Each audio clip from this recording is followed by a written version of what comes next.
ये बात उन दिनों की है जब बुद्धा मरवन में अपना समय व्यतीत कर रहे थे। इस समय तक बुद्धि की प्रसिद्धि दूर दूर तक फैल चुकी थी। बहुत दूर दूर से लोग अपनी चिंताओं और परेशानियों का समाधान खोजने के पास आते थे। ऐसे ही एक दिन जब बुद्धा मरवन में अपने शिष्यों को प्रवचन दे रहे थे, तो एक अधेड़ उम्र का व्यक्ति अपने 20 से 21 वर्ष के पुत्र को अपने साथ लिए बुद्धि की तरफ चला आ रहा था। जब यह प्रवचन स्थल के पास पहुंच गए तो एक नजर उन पर डाली और इशारे से बैठने के लिए कहा। जब प्रवचन समाप्त हो गया और सभी लोग वहां से चले गए तो बुद्ध ने उस व्यक्ति को अपने पास बुलाया और बैठने के लिए कहा। वहां चारों तरफ हरियाली छाई हुई थी। मौसम बहुत सुहाना था और तरह तरह के पक्षियों की आवाजें गूंज रही थी। ऐसा नजारा देखकर उस व्यक्ति को अंदर से असीम शांति महसूस हो रही थी। इसके बाद बुद्ध ने उस व्यक्ति से आने का कारण पूछा तो इस पर व्यक्ति ने कहा, यह तथागत, मैं 2 दिन की लंबी यात्रा करके अपने पुत्र को आपसे मिलवाने लाया हूँ। ये मेरा इकलौता पुत्र है और ये हर समय थका थका रहता है।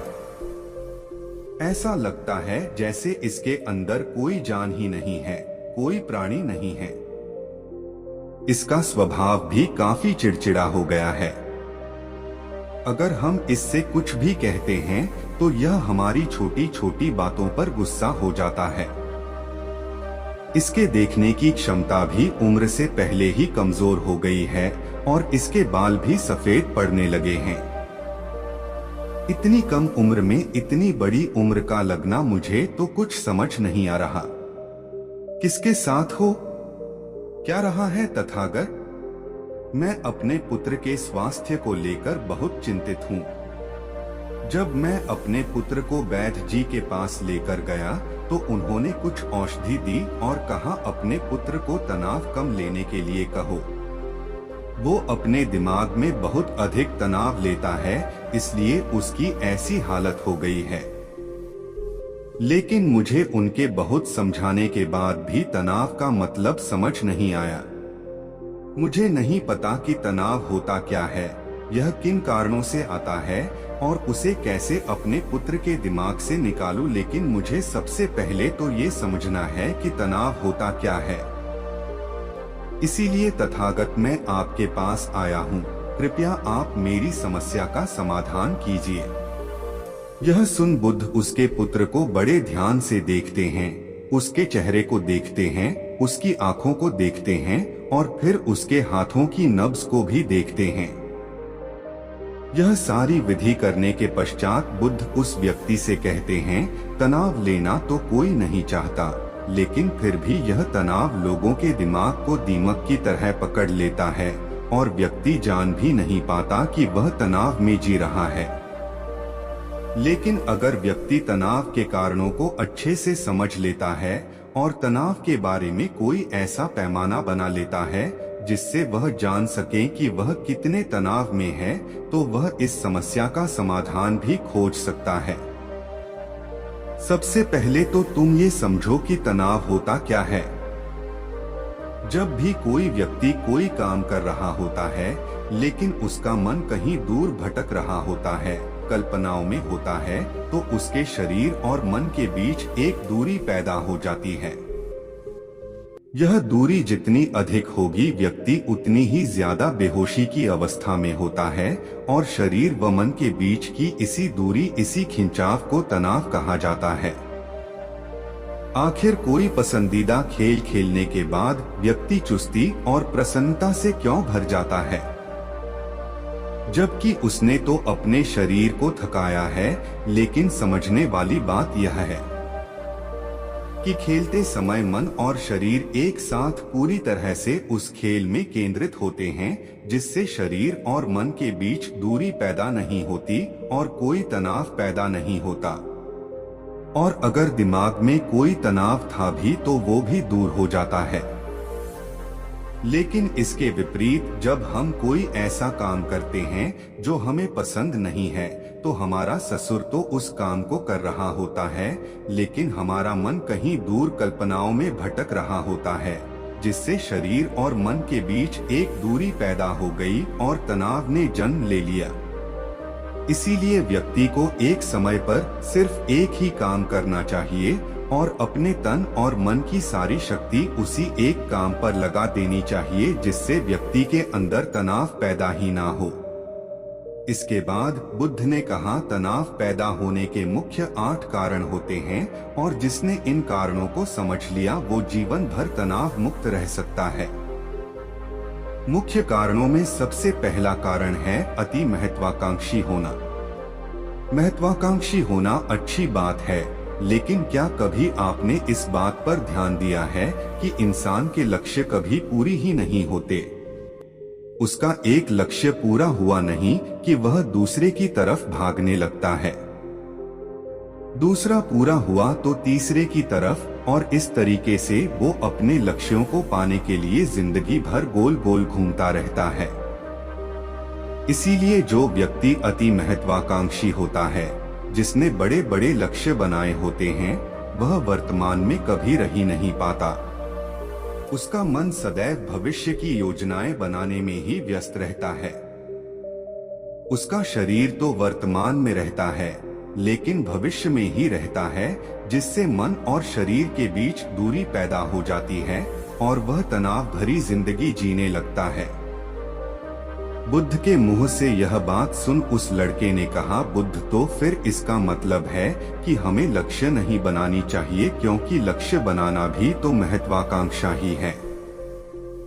इस पर बुद्ध ने कहा, जीवन में लक्ष्य बनाना कोई गलत बात नहीं है, लेकिन समस्या तब उत्पन्न होती है जब वो अपना पूरा ध्यान उस लक्ष्य से मिलने वाले परिणाम पर ही लगा देते हैं और उसके परिणाम की चिंता करते रहते हैं। व्यक्ति को वर्तमान में जीना आना चाहिए। आप लक्ष्य बनाइए और उस लक्ष्य की प्राप्ति के लिए कड़ी मेहनत करिए, लेकिन साथ ही साथ आपको इस बात का भी ज्ञान होना चाहिए कि आप अभी वर्तमान में जी रहे हैं और वर्तमान ही सत्य है। बुद्ध ने आगे कहा, तनाव का दूसरा सबसे बड़ा कारण है ईर्ष्या। जब व्यक्ति ईर्ष्या और जलन से भर जाता है तो उसका मन अंदर से सड़ने लगता है। ईर्ष्या एक आंतरिक घाव है। आंतरिक घाव यानी मन का घाव व्यक्ति के शरीर का घाव तो भर सकता है, लेकिन मन का घाव कभी नहीं भर सकता। इसीलिए व्यक्ति को दूसरे की खुशी और तरक्की से कभी ईर्ष्या नहीं करनी चाहिए, क्योंकि तनाव का कारण है। इसके बाद बुद्ध ने तनाव का अगला कारण बताते हुए कहा कि आरुषिपूर्ण काम करने से भी मन में तनाव पैदा होता है। जो काम करना हमें पसंद ही नहीं है, जिसका में हमारी रुचि ही नहीं है, उस काम में हमारा मन लग ही नहीं पाएगा। हमारा शरीर तो वही बैठा रहेगा, लेकिन हमारा मन कल्पनाओं की उड़ान भरेगा, जिससे शरीर और मन के बीच दूरी पैदा हो जाती है और व्यक्ति तनावग्रस्त हो जाता है। इसीलिए इंसान को हमेशा अपनी रुचि के अनुसार ही कार्य करनी चाहिए। अगर व्यक्ति ने ये पता कर लिया कि उसे कौन सा काम करना पसंद है और वो उसी काम को अपने जीवन का लक्ष्य बना लेता है, तो फिर वो काम उसके लिए काम नहीं बल्कि खेल बन जाता है। फिर बुद्ध ने कहा, तनाव का चौथा कारण होता है किसी दूसरे से अच्छा रखना।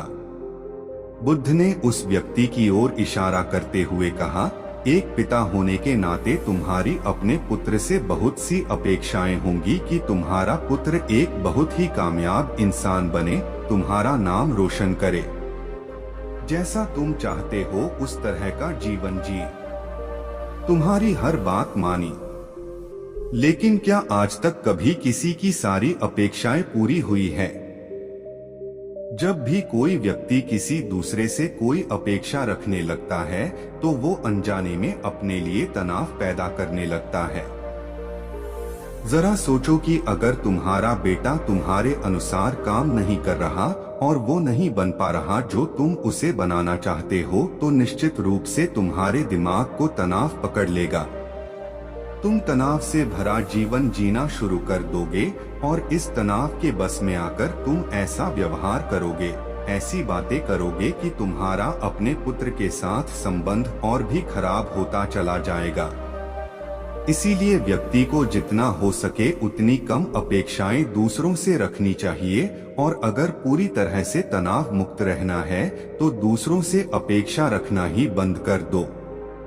इसके बाद बूथ ने कहा कि शारीरिक कष्ट भी इंसान के तनाव का एक कारण होता है। जब व्यक्ति किसी शारीरिक पीड़ा से गुजर रहा होता है तो उसका पूरा ध्यान बस अपने उस शारीरिक दर्द पर होता है और वो पूरे दिन बस उसी के बारे में सोचता रहता है, जिससे उसका मन दुख के विचारों से भर जाता है और ऐसी स्थिति में व्यक्ति तनावग्रस्त रहने लगता है। यह सुन उस व्यक्ति ने कहा कि हे बुद्ध, शारीरिक दुख तो किसी भी व्यक्ति को हो सकता है, तो फिर क्या हुआ? व्यक्ति जीवन भर तनाव में ही जिएगा? इसका जवाब देते हुए बुद्ध ने कहा कि इंसान को ये बात समझनी चाहिए कि हमारा जीवन दुखों का आधार है।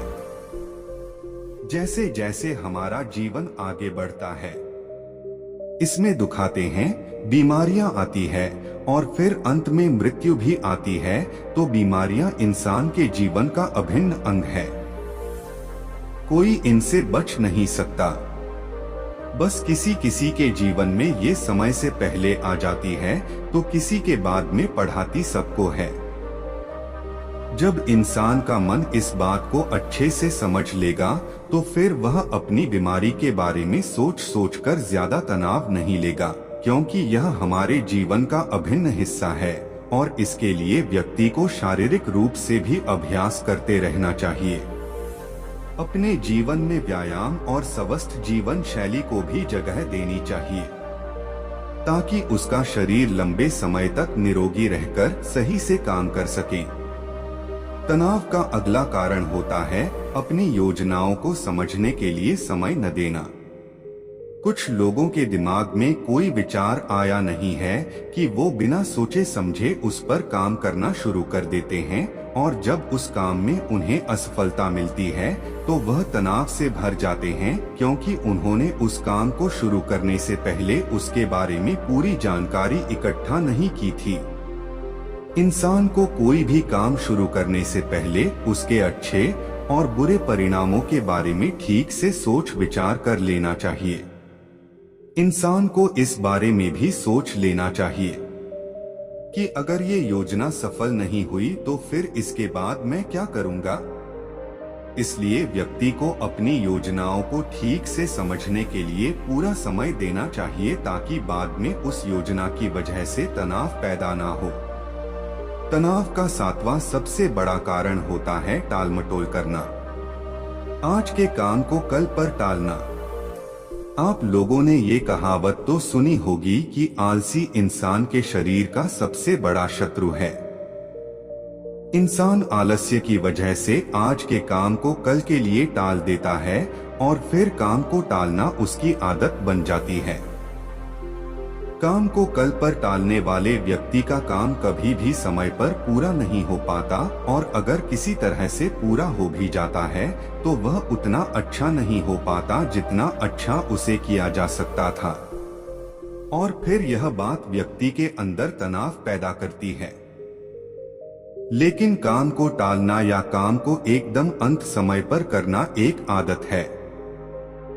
इसीलिए व्यक्ति ना चाहते हुए भी बार बार अपनी इस आदत का शिकार बन जाता है और काम को टालता रहता है और फिर जब काम की समय सीमा पास आ जाती है तो वह तनाव से भरकर काम को पूरा करने का प्रयास करता है।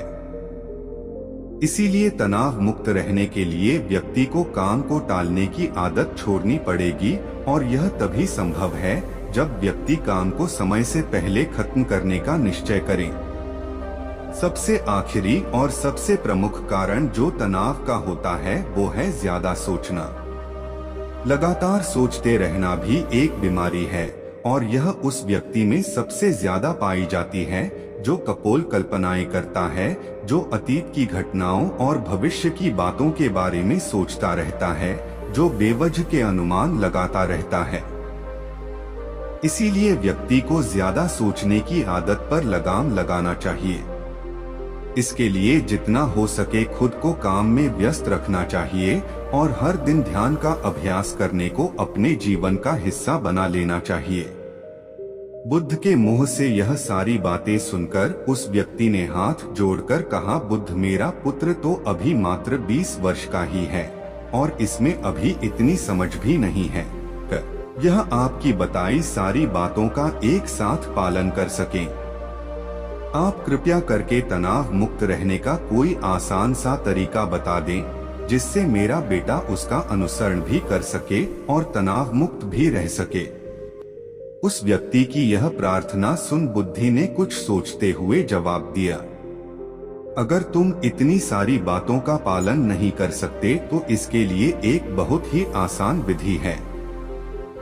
तुम एक बार में एक काम को करने पर ध्यान लगाओ भी काम कर रहे हो, उस समय पर सिर्फ उसी काम को करो, सिर्फ उस पर ही अपना पूरा ध्यान लगाओ और अगर तुम्हारा मन इधर उधर भटक जाता है तो जैसे ही तुम्हें याद आए उसे वापस फिर उसी काम में लगा दो। ये सबसे आसान और अच्छा तरीका है तनाव मुक्त रहने का। जब तुम भोजन करो तो उस समय सिर्फ भोजन ही करो, उसके पूरे स्वाद का आनंद लो, उसी अनुभव करो। जब चलो तो अपना पूरा ध्यान सिर्फ चलने लगा दो। इससे तुम्हारा मन और तुम्हारा शरीर दोनों एक जगह पर केंद्रित रहेंगे। दोनों के बीच दूरी पैदा नहीं होगी जो कि तनाव का मुख्य कारण होती है। दोस्तों, आज की युवा पीढ़ी एक ही समय पर 2-2-3-3 काम करने के आदी हो चुकी है, जैसे फोन पर बात करते हुए गाड़ी चलाना, खाना खाते हुए टीवी देखना, ये फोन चलाना और फिर इनकी शिकायत रहती है कि मैं तनाव में जी रहा हूँ, मेरा मन शांत रहता है, मैं चिड़चिड़ा सा हो गया हूँ। जब कोई व्यक्ति एक ही समय पर 3-3 काम करेगा तो तनाव पैदा होना तो स्वाभाविक है, क्योंकि दिमाग तो एक समय पर पूरा ध्यान लगाकर सिर्फ एक ही काम कर सकता है। पूर्ण रूप से एक ही समय पर 2 कामों पर ध्यान कभी नहीं लग सकता। इसीलिए जहां तक संभव हो सके एक समय पर सिर्फ एक ही काम करने का प्रयास करें, वो भी पूरे ध्यान के साथ। दोस्तों, आशा करता हूं कि आपको इस स्टोरीज से काफी कुछ सीखने को मिला होगा।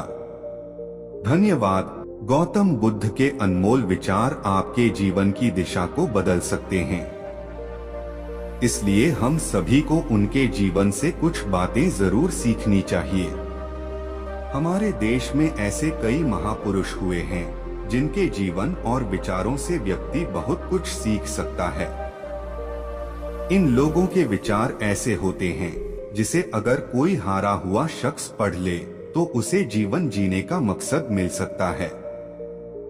इन्हीं महापुरुषों में से एक हैं गौतम बुद्ध।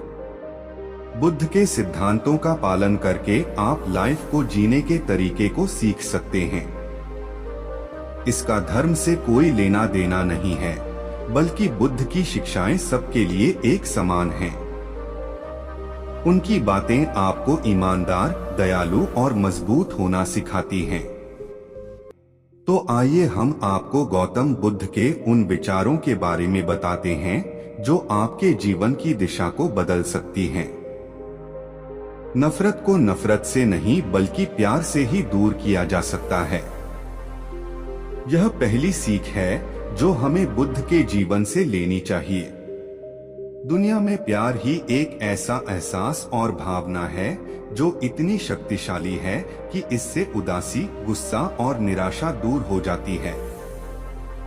हमेशा बड़बोलापन अच्छा नहीं होता। कभी कभी चुप रहना भी बुद्धिमानी की निशानी होती है। गौतम बुद्ध के ये विचार सिखाते हैं कि आपका काम दर्शाता है कि आप कौन हैं।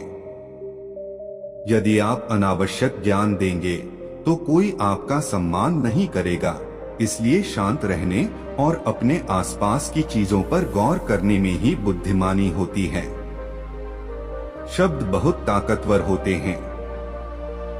सच्चे शब्द दुनिया को बदल सकते हैं, वहीं कड़वे शब्द दुनिया का विनाश करने के लिए काफी होते हैं। शब्दों का हमारे जीवन में बहुत प्रभाव पड़ता है, इसलिए हमें दूसरों से कुछ भी कहते समय बहुत सावधान रहना चाहिए। अगर आप 2 बार बिना सोचे समझे किसी को दुख देने वाली बात कहते हैं तो यह उस व्यक्ति पर बुरा प्रभाव डाल सकती है, लेकिन अगर आप अच्छे शब्द कहें तो इसे सुनकर सामने वाले में सुधार की गुंजाइश बढ़ जाती है।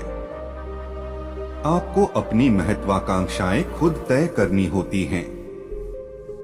बुद्ध के इन विचारों से आपको सीख मिलती है कि आपको लाइफ में अपना लक्ष्य तय करना चाहिए। ये आपके लिए कोई और नहीं बल्कि आप स्वयं ही कर सकते हैं। दूसरों पर निर्भर रहना कमजोर व्यक्ति की निशानी है। व्यक्ति को कभी भी इस बात से नहीं डरना चाहिए कि उसके बिना हमारा क्या होगा। जीवन में कभी किसी पर निर्भर न रहें। आपको जीवन में डर को त्यागना चाहिए। अगर आप इसे पकड़कर बैठे रहेंगे तो जीवन में सब कुछ पीछे छोड़ देंगे। इसलिए डर को दूर करें, क्योंकि डर के आगे ही जीत है।